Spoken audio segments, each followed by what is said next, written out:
and I know we have to take a quick break. Do you feel the media has been fair in its reporting on everything that has happened? Honestly, sometimes I think they've had this laissez-faire approach in some of the things that they've been reporting. It was just the other days I had a media personality actually being taken to task of a statement that he made to really preempt an entire investigation.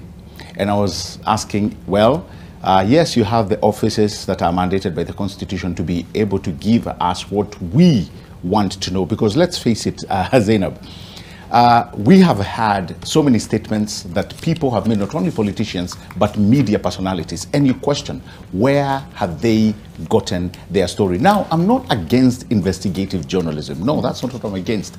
But let us see the balance of fairness when you're reporting something which you have gone to investigate. Let there be a rhyme that people are able to follow. And not only that, let there be an element of what you call judicial carefulness, such that you're not seen to, to really bend on one side. And I think that's where majority of Kenyans are starting to see, wait a minute, are these, and it's not all of them, or is the media in bed with certain cliques of politicos? But like Javas has put it correctly. But isn't this a sort of a perception or a narrative that has been driven to appear as though the media is siding on? No, Zainab, it's not a perception. Right. It's not a perception, because let's face it, there has been a student and other people who have been killed. Lives have actually been taken away. There has not been that pushy,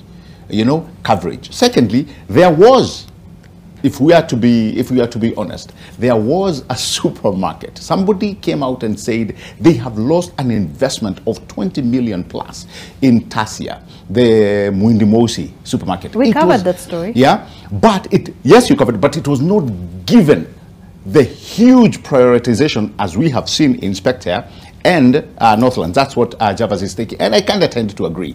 Secondly, you realize there was a UDA office in Kisumu which was torched. It was not covered with the same extraction of media play as these other two companies. So don't you feel like this would perhaps, I don't sit on an editorial desk, but perhaps this would take, and you can all correct me if I'm wrong, because we're here to take criticism as well. The media can also is accountable, right? Do you feel, because this is something that happened on, property that belongs to the family of a former president, doesn't it give it a little bit more of prominence? And I feel this is where we get it wrong. If it gives it prominence, it is giving it by the virtue of what the former head of state occupied. That is it. Okay. But the question is, where does that leave the common man? Who speaks on his behalf? The leaders that you're talking about at one point said that they were talking on behalf of that person. Guess what?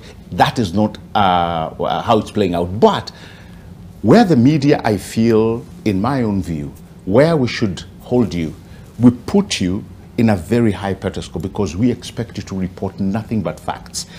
Give us the information so that we can see it for ourselves. And I think we've been able to do that, Gabriel. Yes, we have to report facts and allow us to sieve which we feel, is geared to the population. Okay. But when they twist, media, like a dog, is supposed to be mankind's friend, the common man's friend. All right. And that's what people anticipate to see. And in fact, media, even all the media men and women, they are within the spaces of ordinary folk. And that's why the people find pleasure in trusting the media, because it's one and the same thing. This trust should not be betrayed.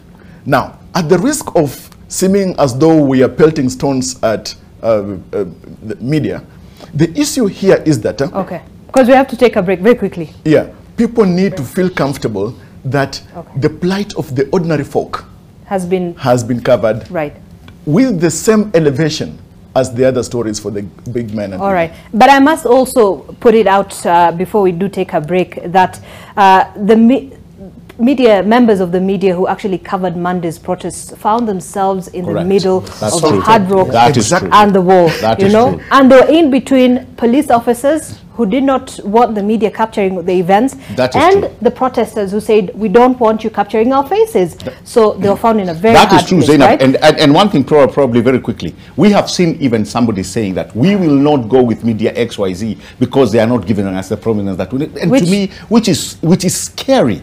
Coming from a leader, what you're saying is that you want to twist the media to only cover which you feel is what your particular people want to listen. All right. And that is wrong. Let's take a very quick break. When we come